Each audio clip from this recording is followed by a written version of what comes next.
Hey guys, Farak here. Okay, for video 3, I'm going to actually go into a match. I actually played the match a few minutes ago, and I'm going to go over the replay now with you. I tried to highlight what we discussed in the first two videos, some power management, as well as micromanaging my units. So let's see what happened here. Apparently cheaters are found and punished automatically. Good to know.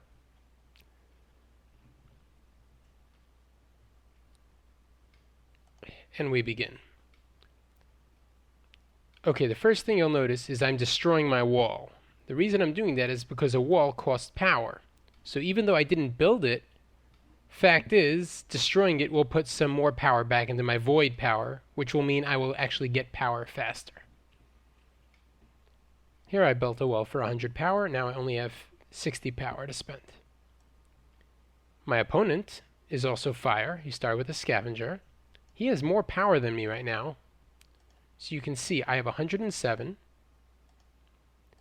And if you look at him, he has 198. He has much more than me because he did not commit 100 power to a well yet. So if he played smart and made a lot of units and micromanaged them well, he could probably defeat me at this point. But he's not going to play so smart. Let's watch. Now remember, a power well takes 200 seconds to give me all the power back. You can see right now it's 1494 out of 1500, which means I already got 6 power from this well.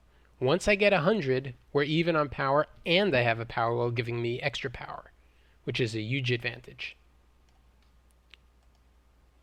So he does not take a well like I did. So he has a very large advantage right now. And we're going in for the fight. I made Sunstriders. He made Sunstriders. Now I made Sunstriders because I wanted to counter his medium unit. Let's see what happens here.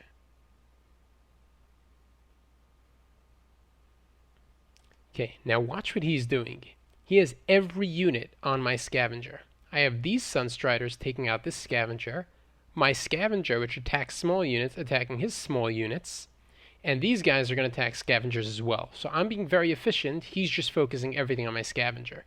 So even though at this minute he has a lot more power than me to spend, as you can clearly see, he's probably going to make more units. He has so much more power than me, it doesn't matter. I'm being smarter with my power.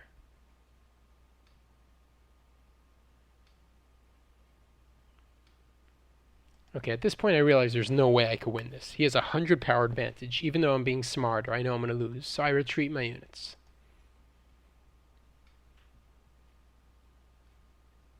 He decides to come here and finally build a well. So let's see what happened. But the second he built a well, I already gained 25 power back on this well. So now that he committed 100 power to a well, I'm now 25 power up from him. So I right now have an advantage. I have 178 power to spend. He has only 35, but he has a ton of units. So let's see how this plays out. He should heal his units before attacking me. This is not smart. These units are probably going to die pretty fast. Oh, he's moving back. What he does not know is that I don't have any buildings or spells in my deck yet. He probably has Eruption and some towers or whatever. So he has an advantage there too. But I'm purposely not pulling those things in yet because I didn't talk about them yet with you and how to effectively use spells. That'll be in one of the future videos. So let's watch. I am only going to be using units this whole match. So I'm using my medium units to counter him. Okay, right there. He didn't even kill these Sunstriders, but had he killed them, an Eruption costs 75 power, or 80 if it's not upgraded. That's 75 power to kill a 50 power unit is not smart, and he didn't even kill it, so it was a terrible idea. Now, my thugs started attacking him, it's a bug in the game. Thugs are not very smart. But anyhow, so I turned them around and I told them to attack these small units. He's trying to focus my well. Now watch what he built here. This is called a makeshift tower. Its attack is lousy. 345 stinks. But it knocks back small units. So this was a very bad choice because my small units are all over the place. And maybe he can knock back one group, but I'll take out that tower really fast. Especially with my Wrecker, which has a very high attack. My Sunstriders got it down before he could even attack. Just to point out my flaws as well, Wrecker was a bad choice here, because a Wrecker is a medium unit and it attacks medium units. He doesn't have any medium, and he has medium counters here. Sunstriders attack medium. So that was a pretty bad choice. But I did really well the whole fight, so it didn't matter so much. Now I have a large standing army. Let's see again the power. Notice something interesting. My power well is damaged. When you heal a power well, it takes a huge chunk of power out of your pool. But unlike spells and units that die, that power that you spend repairing it, 100% of it goes back to you. So it's very good to repair wells. So I have 215 power now and a standing army. He has 122 power. That's very not good for him. He must have done really bad in that fight.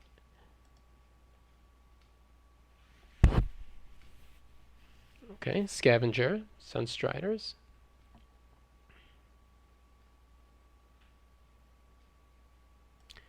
Right away, if he was... if I had Eruption, this would be a very bad situation for him, because I would cast an Eruption right here. I would take out the 60 power building, damage his power well, and probably kill his Sunstriders. Yeah. So that's... I'd do 50 damage, 60, 110 damage just here, and some to the power well, just for 75 power. So he's not micromanaging very well. Again, my Thugs on his Sunstriders, and I'm going to put my Wrecker on that tower.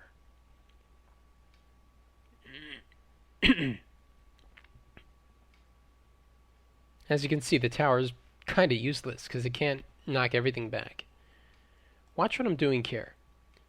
I'm trying to get down this cluster of stuff, but I'm not keeping my Sunstriders in one group like a lot of players do. I put one here, one here, one here. This way, if he decides to use an Eruption, it won't be very effective, because at most he'll kill one group of units for 50 power for a 75 power Eruption. But he's not going to damage two groups because I spread them out very well. Watch, the minute I spawn them, I move them over here. So he's totally surrounded. This is not looking good for him. Just to keep some power in mind right now, I have 182 and a very large standing army. He has 36. Ooh, okay, this is really not going well. Now remember, losing this power will be devastating for him, because he does not get that 100 power back if he chooses to rebuild the power well, which he would need to. And the well goes down. First major victory by me. This is an interesting building. It's really not used a lot in PvP. Maybe it could be, I don't know. As units die around it, it speeds up your void coming into your power. So as units are dying here, he's probably getting faster void return, but can't really tell because he's using up his units so quickly. Let me point out something else. I don't know if I mentioned this in a previous video. He just spawned this guy dazed. Now all it says over here is that it's dazed. What dazed actually means is it only has half health until it's undazed.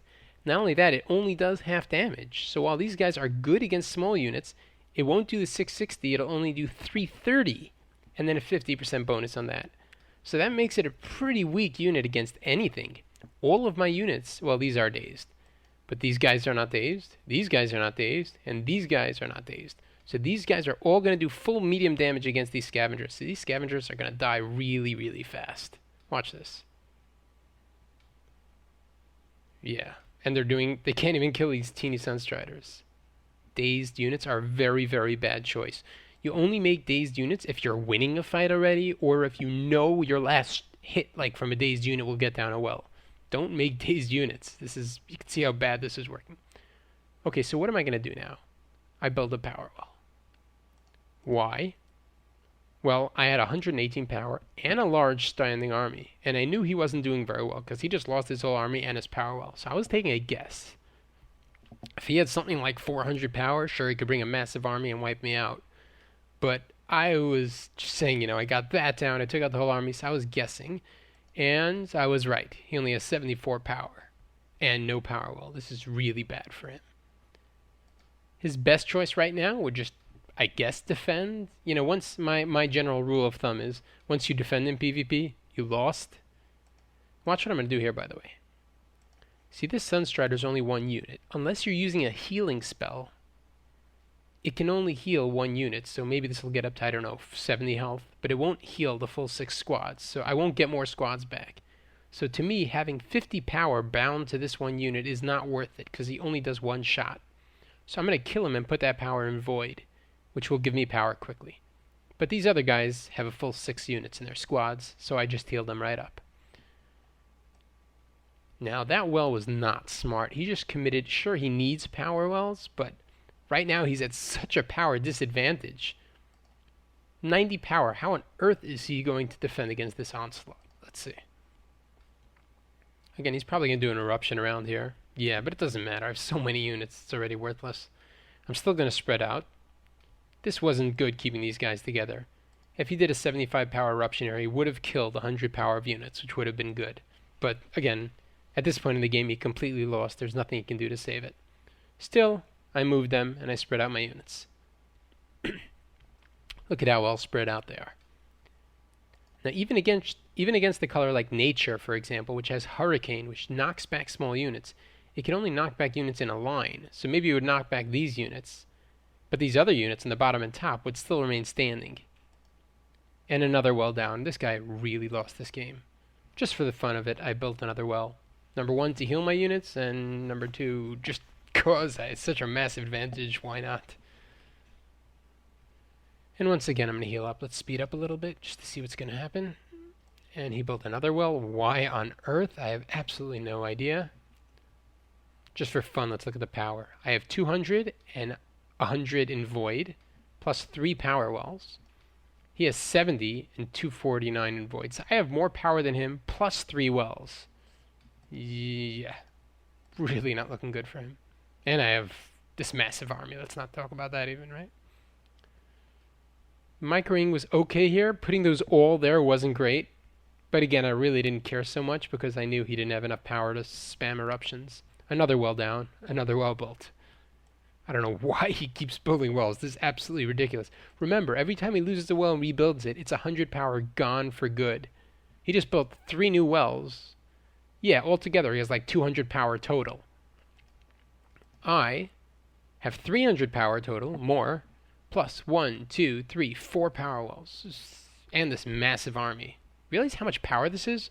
1, 2, 3, 4, 5, 6, 7, 8 Sunstriders. That's 400 power, 450 power, including this wrecker.